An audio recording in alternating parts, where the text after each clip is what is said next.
Hello students, good morning. I welcome you all on my YouTube channel. My name is Vishnu Gupta and we are learning biology. Here it is more than a subject.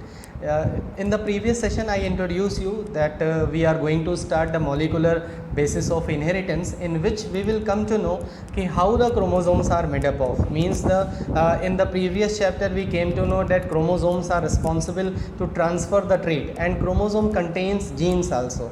That has revealed in the theory given by the Sutton and Boveri, that was the chromosomal theory of inheritance. Now in this chapter we will come to know about the molecular basis of inheritance. Means what the chromosomes are made up of. chromosomes किसके बने होते हैं? Means the DNA and RNA, they are known as genetic material. How can we say they are genetic material? Their structure and everything, every aspect of these genetic material we will study in this chapter. So this chapter is going to be very interesting. So let's start the session को start करते हैं, ठीक है. और yesterday I gave you a little bit introduction of this chapter, that what is genetic material, then about the chromosomes, that chromosomes are made up of two types of macromolecules, that is protein and the nucleic acid. There are two type of nucleic acid only, that is DNA और RNA. या तो DNA होगा या तो RNA होगा. These two type of nucleic acids are there, clear, and they are just associated with the protein and that form the chromosomes. और वही structure क्या बना लेते हैं? क्रोमोसोम्स बना लेते हैं. बात समझ में आ गई? ठीक है. जैसे अगर मैं यहाँ पे देखूँ, इस स्ट्रक्चर में तुम्हें दिखाया था, जैसे कोई पर्सन है. अब इस पर्सन से हमने सेल को निकाला, सेल से क्या निकाला? क्रोमोसोम्स. तो क्रोमोसोम्स में क्या प्रेजेंट है? DNA प्रेजेंट है. It means that chromosomes are made up of DNA plus protein.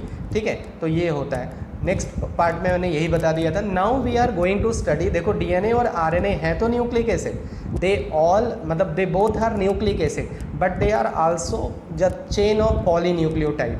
मतलब ये किसकी चेन है? न्यूक्लियोटाइड की चेन है. That is known as polynucleotide. You know that in biology wherever you are having poly word, जहाँ पे भी आपको पॉली वर्ड आ जाए उसका मतलब ये क्या होता है? More than one. मतलब देर आर सो मेनी मतलब मॉलिक्यूल्स या so many sub units are there, so many units are there, they join together and they form any other compound, that is known as what? Polynucleotide. तो वो क्या बना ले रहा है? Polynucleotide बना ले रहा है. That's why nucleic acid mean the DNA और RNA are the long polymer. ये सब long polymer होते हैं, क्लियर है. तो basically they are polynucleotide. तो first of all, first we should know what is nucleotide. अगर हमें ये पता लग जाए कि न्यूक्लियोटाइड क्या होते हैं, then it will be easy for us to get to know about the DNA and the RNA. हमें ये बहुत आराम से, बहुत इजीली हम इसके बारे में पढ़ सकते हैं कि DNA RNA क्या होते हैं. क्लियर है? ठीक है. अब देखो, सबसे पहले अपने दिमाग में एक पिक्चर सब लोग के दिमाग में होती है जब भी बायोलॉजी कोई पढ़ता है, तो DNA का स्ट्रक्चर सबके दिमाग में होता है. इतनी जगह DNA का स्ट्रक्चर ऐसे बना होता है, इस तरह से जगह. जैसे अगर आपकी NCERT बुक जो है, अगर उसको आपने कवर नहीं की होगी, तो जो फ्रंट पेज है, मतलब जो सबसे कवर पेज है, उस पर भी ये स्ट्रक्चर बना हुआ है. तो ये स्ट्रक्चर इतना ज़्यादा फेमस है कि आपके मतलब आपको कुछ बताना ही नहीं है कि DNA क्या होता है, DNA का स्ट्रक्चर कैसा होता है. ठीक है. लेकिन अभी तक आपको ये नहीं पता है कि DNA is made up of what. DNA बना किसका होता है, कौन कौन से कंपोनेंट होते हैं जो न्यूक्लियोटाइड या पॉलीन्यूक्लियोटाइड का फॉर्मेशन करते हैं. ठीक है. तो हम लोग एक एक चीज़ डिस्कस करेंगे.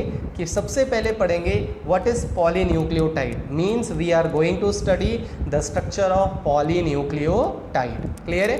ठीक है. बहुत आराम से, बहुत एक एक पार्ट को लेके मैं अच्छे से समझाऊंगा इस चैप्टर में.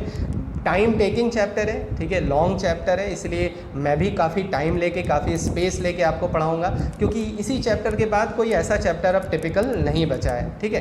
तो बढ़ते हैं आगे. देखो, सबसे पहले मैंने आपको एक स्ट्रक्चर दिखा रहा हूँ. ठीक है. इस स्ट्रक्चर में आपको 3 कंपोनेंट नज़र आ रहे हैं. ठीक है. तीनों कंपोनेंट का कलर भी अलग अलग मैंने कर रखा है. अगर आप देखो तो येलो कलर से एक कंपोनेंट है, नीचे लिखा हुआ है फॉस्फेट ग्रुप. मतलब एक चीज़ हमें पता लग गई कि एक क्या है, एक फॉस्फेट ग्रुप होता है. दूसरा यहाँ पे देख रहे हो वॉयलेट कलर से शुगर. ठीक है. इसका मतलब है जो दूसरा कंपोनेंट है वो क्या है? शुगर. और तो तीसरा कंपोनेंट है जो ब्लू कलर से है, दैट इज़ नाइट्रोजनस बेस. ठीक है. तो आपको इस स्ट्रक्चर में, मतलब ये जो मैंने स्लाइड लगाई है, इसमें 3 कंपोनेंट दिख रहे हैं. First component is phosphate group, मतलब PO4. ठीक है. जिसमें H3PO4 होता है, H4 होता है, H3. ठीक है. PO4 ये इसका फॉर्मूला होता है. H3PO4 that is phosphate group या फॉस्फोरिक एसिड, आप दोनों बुला सकते हो। नेक्स्ट आपको दिख रहा है शुगर। अब शुगर क्या होता है वो अभी हम आगे डिस्कस करेंगे, ठीक है। शुगर क्या होता है और शुगर कितने टाइप के होते हैं, ये सारी चीज़ें हम अभी आगे डिस्कस करेंगे। नेक्स्ट होता है नाइट्रोजनस बेस, क्लियर है। इन्हीं तीनों कंपोनेंट को मिला के जो स्ट्रक्चर बनता है that is known as nucleotide.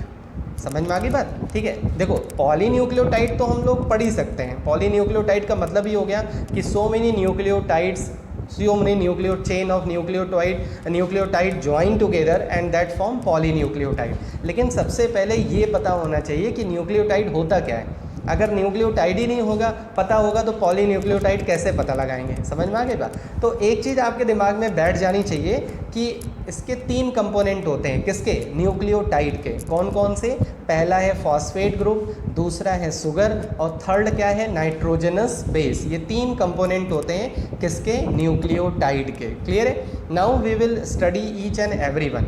जितने भी तीनों कंपोनेंट हैं, तीनों कंपोनेंट के बारे में हम लोग पढ़ने जा रहे हैं कि ये तीनों कंपोनेंट क्या होते हैं, इनके स्ट्रक्चर्स कैसे होते हैं, ठीक है, और ये कितने टाइप के होते हैं। फॉस्फेट एक ही ऐसा कंपोनेंट है जिसका कोई टाइप नहीं है, याद रखना। फॉस्फोरिक एसिड या फॉस्फेट ग्रुप ऐसा ग्रुप है, ऐसा कंपोनेंट है जिसका कोई टाइप नहीं है, ये कॉमन है, ठीक है। फॉस्फेट ग्रुप जो है वो यही होगा, सेम होगा, इसमें कोई चेंज नहीं आएगा। लेकिन जो शुगर है इसके भी टाइप्स होंगे, नाइट्रोजनस बेस के भी टाइप्स होंगे। क्लियर है, ठीक है। चलो अब आ जाते हैं नेक्स्ट पार्ट पे कि एक एक कंपोनेंट को लेके हम लोग डिस्कस करते हैं। अब इस फिगर में एक चीज़ मैं और बता दूं, अगर आप देख रहे हो तो तीनों कंपोनेंट एक दूसरे से जुड़े हुए हैं और जो मीडिएटर का काम कर रहा है वो शुगर कर रहा है। अगर इस डायग्राम में देखो आप तो शुगर बीच में है, एक तरफ वो फास्फेट से जुड़ा हुआ है और एक तरफ नाइट्रोजनस बेस से जुड़ा हुआ है। इसका मतलब है फास्फेट नाइट्रोजनस बेस से नहीं जुड़ा हुआ है, ठीक है। फास्फेट और नाइट्रोजनस बेस के बीच में जो लिंकेज का काम कर रहा है दैट इज शुगर। वो कौन कर रहा है, शुगर कर रहा है। क्लियर है, ठीक है। तो देखते हैं आगे एक एक पार्ट को लेके सबसे अच्छे से डिस्कस। ये मैंने लिख दिया कि कंपोनेंट्स न्यूक्लियोटाइड के क्या क्या होते हैं, शुगर, फॉस्फेट और नाइट्रोजनस बेस, ठीक है। 3 कंपोनेंट होते हैं, नाइट्रोजन बेस, फॉस्फेट और शुगर। तो सबसे पहले आ जाओ शुगर। शुगर होती है दैट इज़ पेंटोज शुगर। ये जो शुगर होती है इसको हम बुलाते हैं पेंटोज शुगर, ठीक है। पेंटोज शुगर इसका मतलब इसमें 5 कार्बन होते हैं। ऐसी शुगर है जिसमें 5 कार्बन होते हैं, इसीलिए इसका नाम पड़ गया पेंटा। पेंटा मतलब होता ही है ना 5, तो इस शुगर का नाम क्या पड़ गया, पेंटोज शुगर। क्लियर है। तो पेंटोज शुगर नाम क्यों पड़ा, क्योंकि इसके पास कितने कार्बन होते हैं, 5 कार्बन होते हैं। तो पहला तो किस टाइप की शुगर होती है, पेंटोज शुगर होती है। दूसरा, there are 2 type of pentose sugar. Pentose sugar के 2 टाइप होते हैं। जैसे जितने भी स्टूडेंट वीडियो देख रहे होंगे, everyone know the full form of DNA. सब लोग डीएनए का फुल फॉर्म जानते हैं और आरएनए का फुल फॉर्म जानते हैं कि नहीं जानते, ठीक है। अगर नहीं जानते, ठीक है, तो आपके अगल बगल एक पानी की बोतल रखी होगी या पानी होगा थोड़ा सा, ठीक है, उसको ऐसे इसमें लेके, ठीक है, इसमें डूब मारो, ठीक है, चुल्लू में पानी लेके उसमें डूब जाओ, ठीक है। क्योंकि अगर आप 12th में हो और डीएनए आरएनए का फुल फॉर्म नहीं जानते तो आपके पास यही एक ऑप्शन है और ऑप्शन नहीं बचा, ठीक है। तो डीएनए और आरएनए का फुल फॉर्म तो मैं नहीं बताने वाला, ये आपको पता होगा। लेकिन इसका जो पहला वर्ड है वो बताऊंगा। पहला जो वर्ड है इसका वो डीऑक्सीराइबोज है और जो इसका जो पहला वर्ड है वो राइबोज है। बात समझ में आई। डीएनए में पहला जो लेटर है उसका मतलब क्या है, डीऑक्सीराइबोज, ठीक है। राइबोज शुगर मतलब किस टाइप की शुगर है, राइबोज शुगर है। और जो आरएनए का पहला लेटर है वो क्या है, राइबोज शुगर है। बात समझ में आई, ठीक है। तो इस तरह से जो शुगर है, एक चीज़ पता लग गई कि ये पेंटोज शुगर है। किस टाइप का शुगर है, पेंटोज शुगर है, ठीक है। पेंटोज में भी 2 हैं, पेंटोज में भी 2 हैं, राइबोज शुगर 2 हैं। एक है डीऑक्सीराइबोज, एक क्या है, डीऑक्सीराइबोज, और एक क्या है, राइबोज शुगर है। क्लियर है। एक डीऑक्सीराइबोज है और एक राइबोज है। अब देखो इन दोनों में डिफरेंस क्या होता है, ठीक है। क्यों डीएनए में डीऑक्सीराइबोज है और आरएनए में राइबोज है, इसका मतलब क्या होता है, let's see with the help of one structure. एक स्ट्रक्चर के हेल्प से हम समझ सकते हैं। अब आप देख सकते हो इसमें कार्बन पोजीशन लिखी हुई है, देख सकते हो। देखो जब भी कार्बन पोजीशन लिखनी होगी तो 1 के ऊपर ऐसे डैश लगा देंगे, ठीक है। इसका ये जो डैश है ना, ये मोइटी शो करता है, ये कार्बन मतलब पोजीशन शो करता है। जैसे यहाँ देखो, ध्यान से देखो तो 1 के ऊपर एक डैश लगा हुआ है, इसका मतलब है फर्स्ट डैश या फर्स्ट पोजीशन, ठीक है, तो ये पहली कार्बन पोजीशन है। यहाँ देखो सेकंड 2 डैश लिखा हुआ है, इसका मतलब ये सेकंड कार्बन पोजीशन है। यहाँ पे थर्ड लिखा हुआ है, इसका मतलब ये थर्ड कार्बन पोजीशन है। यहाँ पे फोर्थ लिखा है तो फोर्थ, और यहाँ पे 5 है तो ये 5 कार्बन पोजीशन है। समझ में आया? तो इस स्ट्रक्चर में आपको ये बात क्लियर हो गई कि देयर आर 5 कार्बन। ठीक है, फर्स्ट, सेकेंड, थर्ड, फोर्थ और फिफ्थ, इनकी पोजीशन भी आपको पता लग गई कि कहाँ कहाँ पे ये प्रेजेंट है, पहला कार्बन कहाँ पे है और फिफ्थ कार्बन कहाँ पे है। क्लियर है? एक चीज़ पता लग गई। उसके बाद इन दोनों में देखो काफ़ी सिमिलरिटी है, मतलब all the things are similar, बाकी सब कुछ सिमिलर दिख रहा है, केवल एक चीज़ डिफरेंस मिल रही है। अगर यहाँ पे देखोगे, ठीक है, डीऑक्सीराइबोज में देखो तो सेकंड कार्बन पोजीशन पे एक तरफ तो H लगा हुआ है लेकिन दूसरे तरफ भी H लगा हुआ है, मतलब बोथ दोनों ही आर्म पे H ग्रुप लगा हुआ है। कहाँ पे? सेकंड कार्बन पोजीशन पे। लेकिन राइबोज शुगर में देखो तो क्या है, सेकंड कार्बन पोजीशन पे एक आर्म पे H लगा हुआ है और दूसरे आर्म पे OH ग्रुप लगा हुआ है। क्लियर है? ठीक है, एक आर्म पे H ग्रुप लगा हुआ है और दूसरे आर्म पे क्या लगा हुआ है? OH ग्रुप लगा हुआ है। तो if any sugar which has the OH group on the second and third carbon position, then such type of sugar is known as ribose sugar. Clear है? ऐसी शुगर को क्या बुलाएंगे? Ribose sugar. आपको डायग्राम के थ्रू एकदम अच्छे से समझ में आ रहा है कि राइबोज शुगर क्या है। उसके बाद डीऑक्सीराइबोज में देखो तो सेकंड कार्बन पोजीशन पे एक आर्म पे H है और दूसरे आर्म पे भी H है, OH ग्रुप नहीं है। OH group is absent at which carbon position? Second carbon position. Clear है? That's why such type of sugar is known as deoxyribose sugar. Clear है? अब देखो डीएनए में पहला लेटर क्या था? डीऑक्सीराइबोज। इसका मतलब है कि डीएनए में कौन से टाइप की शुगर होती है? डीऑक्सीराइबोज शुगर होती है। इसीलिए उसका जो लेटर है, मैं फुल फॉर्म नहीं बता रहा हूँ, लेकिन पहला जो लेटर है वो क्या है? डीऑक्सीराइबोज। और जो आरएनए है उसका जो पहला लेटर क्या है? राइबोज। उसके पास राइबोज है जहाँ पे सेकंड कार्बन पोजीशन पे एक OH ग्रुप एक्स्ट्रा लगा होता है compare to the deoxyribose. That's why the RNA में जो R है उसका मतलब क्या है? राइबोज शुगर है। क्लियर है? तो पहला आपको डिफरेंस भी पता लग गया। अगर आप देखो तो आपको एक डिफरेंस भी पता लग गया कि what is the difference between the DNA and the RNA on the basis of the sugar. Sugar के बेसिस पे दोनों में क्या डिफरेंस है ये भी पता लग गया आपको। समझ में आ गई बात? ठीक है, तो पहला कंपोनेंट भी पता लग गया कि शुगर क्या होता है? पेंटोज शुगर होता है। देखो मैंने यहाँ पे बहुत सारे नोट्स की मैंने स्लाइड नहीं लगाई है। Mostly I will try to make you understand with the help of the diagram, with the help of the figures, with the help of the 3 dimensional shape. ठीक है, मैं आपको बहुत ज़्यादा नोट्स नहीं दूंगा। और मैं आपको एक चीज़ बता दे रहा हूँ कि when while attending the session, जब आप सेशन को अटेंड कर रहे हो तो keep your NCERT with you. अपने साथ अपनी एनसीईआरटी बुक ज़रूर रखो और जो भी आप उससे पढ़ रहे हो उसमें उसको जो भी आपको एक्स्ट्रा लगे, जैसे ये स्ट्रक्चर आपके एनसीईआरटी में नहीं है, आपने इसको बना लिया अपने एनसीईआरटी में, ठीक है, तो उससे क्या होगा कि आप जो है पूरा अटेंशन अपना समझने में लगाओगे। बहुत सारे स्टूडेंट्स मेरे को मैसेज करते हैं, ठीक है, वो ये कहते हैं कि sir while studying we just prepare the notes, तो उससे आपको क्या होगा? समझ में नहीं आएगा, आप बस लिखते जाओगे। सो सबसे पहले first of all you have to do that while attending the session please keep the NCERT with you. NCERT में जो जो चीज़ें मैं बता रहा हूँ वो चीज़ें नहीं दी हैं तो उसको स्ट्रक्चर बना लो, उसको वहाँ पे नोट कर लो और समझते चलो। ठीक है, जब एक बार सेशन समझ में आ जाए, 30 मिनट से ज़्यादा का सेशन नहीं होता, कभी कभी 30 मिनट से ज़्यादा हो जाता है, लेकिन वैसे तो 30 मिनट के अंदर ही सेशन होता है। एक बार पूरा सेशन जब समझ में आ जाए तो दोबारा, जब एक बार हाँ आपको लग गया कि सारे टॉपिक क्लियर हो गए, अब दोबारा जब आप देखो तो नोट्स बनाने की कोशिश करो। बात समझ में आई? दोनों काम अगर एक साथ करोगे तो आपको प्रॉब्लम ज़रूर आएगी।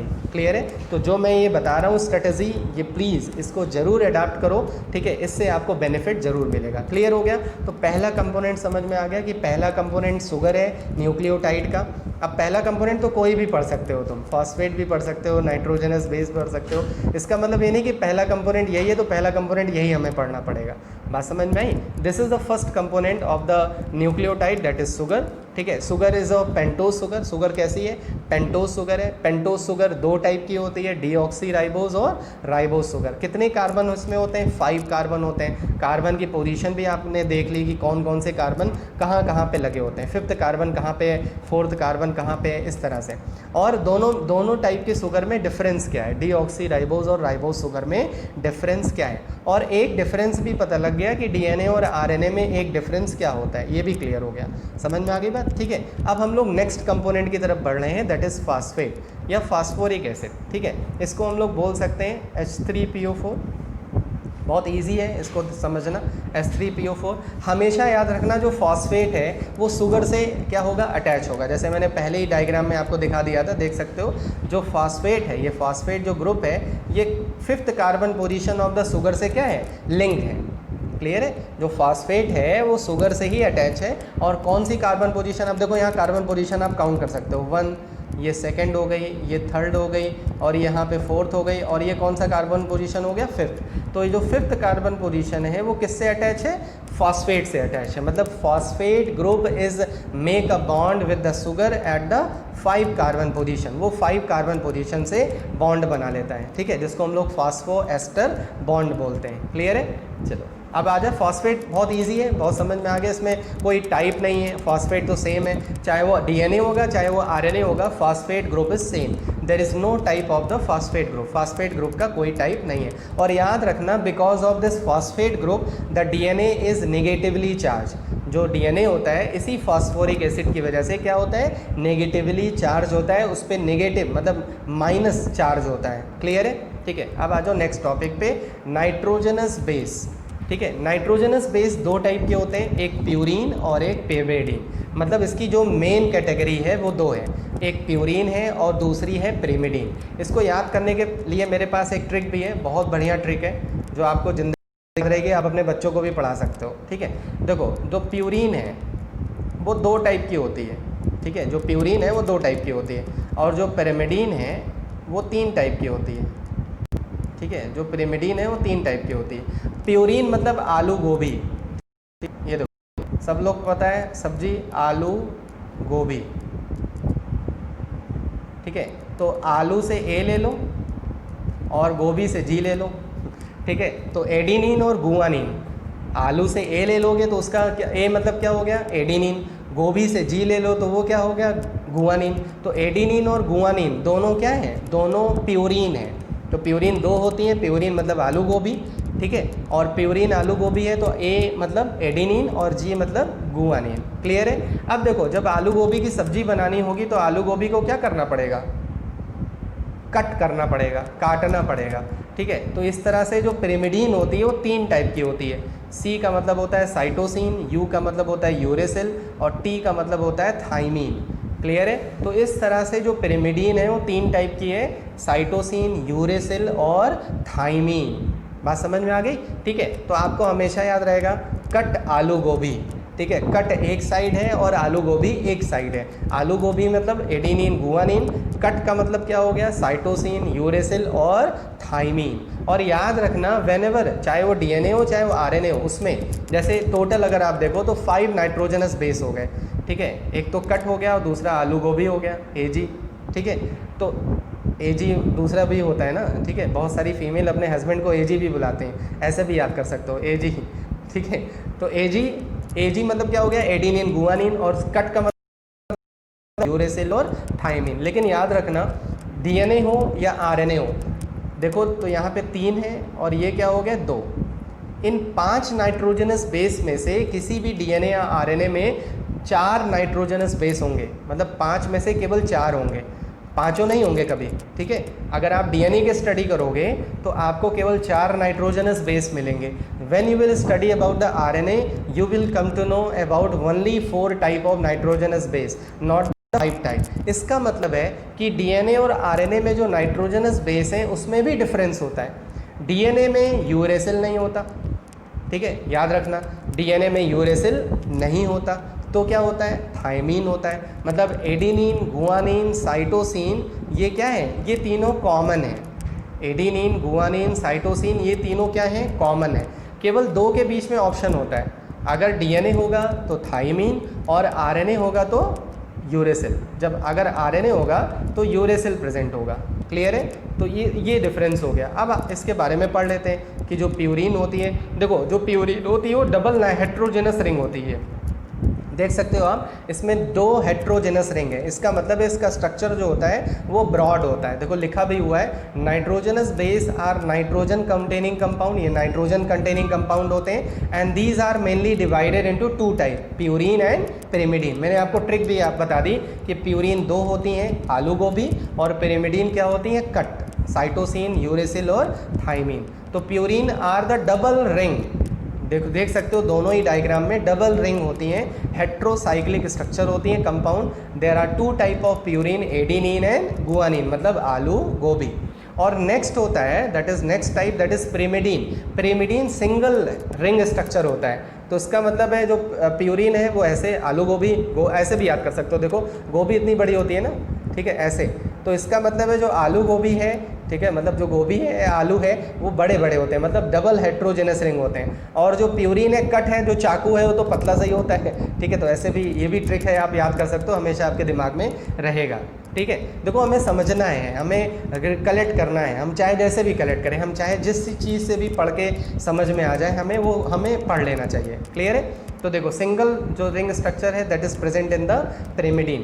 देख सकते हो आप, ये भी है, साइटोसिन भी है, थाइमीन भी है और यूरेसिल भी है। तीनों में ही एक ही हेट्रोजेनस रिंग होती है। इसका मतलब है इनका स्ट्रक्चर नैरो होता है, लेकिन जो प्यूरिन होती है उनका स्ट्रक्चर क्या होता है, ब्रॉड होता है। तो इस तरह से आपने 2 टाइप के नाइट्रोजनस बेस भी पढ़ लिए, एक प्यूरिन और दूसरा पिरिमिडीन। समझ में आ गई बात? ठीक है। तो इस तरह से आज मैंने 3 कंपोनेंट आपको बता दिए कि ये तीनों कंपोनेंट क्या क्या होते हैं। सबसे पहले शुगर बता दिया, शुगर 2 टाइप के होते हैं, राइबोस शुगर और डीऑक्सी राइबोस, और दोनों ही शुगर पेंटोज होते हैं। फास्फेट का कोई टाइप नहीं होता, चाहे वो डीएनए हो चाहे वो आरएनए हो। अच्छा, डीएनए आरएनए दोनों ही क्या है, पॉलीन्यूक्लियोटाइड हैं, याद रखना। That's why we are first studying the structure of polynucleotide, not studying DNA and RNA. वो तो बीच बीच में बात आ जा रही है, तो इसलिए मैं बता दे रहा हूँ, ठीक है, जिससे आपको समझ में आ जाएगा। क्लियर है? ठीक है। तो लेकिन हम लोग पढ़ क्या रहे हैं, structure of polynucleotide, because it may be DNA और आरएनए, बोथ आर पॉलीन्यूक्लियोटाइड, दोनों ही पॉलीन्यूक्लियोटाइड है। तो जो फास्फेट है that does not have any type, उसका कोई टाइप नहीं होता, दैट इज़ कॉमन, वो कॉमन है। नाइट्रोजनस बेस आपको मैंने बताया 2 कैटेगरी के होते हैं। टोटल नाइट्रोजनस बेस कितने होते हैं, 5। उनको हमने 2 कैटेगरी में डिवाइड कर दिया, प्यूरिन और पिरिमिडीन। कौन सा नाइट्रोजनस बेस डबल हेट्रोजनस रिंग होता है, दैट इज प्यूरिन। ठीक है। प्यूरिन में कौन कौन से आते हैं, आलू गोभी, मतलब एडिनिन और गुआनिन। और जो पिरिमिडीन होती है उसमें 3 होते हैं, साइटोसिन, यूरेसिल और थाइमीन, मतलब कट। क्लियर है? तो इस तरह से तीनों कंपोनेंट को मैंने बता दिया। नेक्स्ट क्लास में हम लोग और भी चीज़ें डिस्कस करेंगे कि ये तीनों कंपोनेंट कैसे जुड़े होते हैं। ठीक है, मतलब आपको एक एक चीज़ एकदम क्लियर हो जाएगी। अब आप अपने जब एनसीईआरटी पढ़ो, जितना भी मैंने पढ़ाया उतना जब एनसीईआरटी में पढ़ोगे तो आपको अब बहुत अच्छे से समझ में आ जाएगा। ठीक है, तो आपको एकदम परेशान नहीं होना है, स्ट्रेटजी बना के चलना है, जैसे मैंने बताया वैसे ही स्टडी करनी है, जिससे आपकी एनसीईआरटी भी रिवाइज होती रहेगी और आपको एक्स्ट्रा चीज़ें जो मैं बताता हूँ, जैसे स्ट्रक्चर बताया, ठीक है, और भी कुछ चीज़ें जो एक्स्ट्रा बताता हूँ, वो आपके एनसीईआरटी में ही आप उसको नोट कर लोगे और बाद में उन सबको मिला के एक नोट्स अच्छा सा प्रिपेयर कर लोगे। बात समझ में आई? ठीक है, तो इस तरह से I am completing the session. ठीक है, and how are you liking the session, please write down in the comment box and please press the like button and press the like button once. एक ही बार press करना, बहुत student 2 बार press कर देते तो dislike में चला जाता है। ठीक है, तो इसीलिए एक ही बार प्रेस करना है एंड मैक्सिमम शेयर करना है कि yes we can study the biology in this way. ठीक है, तो I am completing this session. Stay at your home, stay safe, stay fit. जय हिंद, जय Bharat, love you, good bye.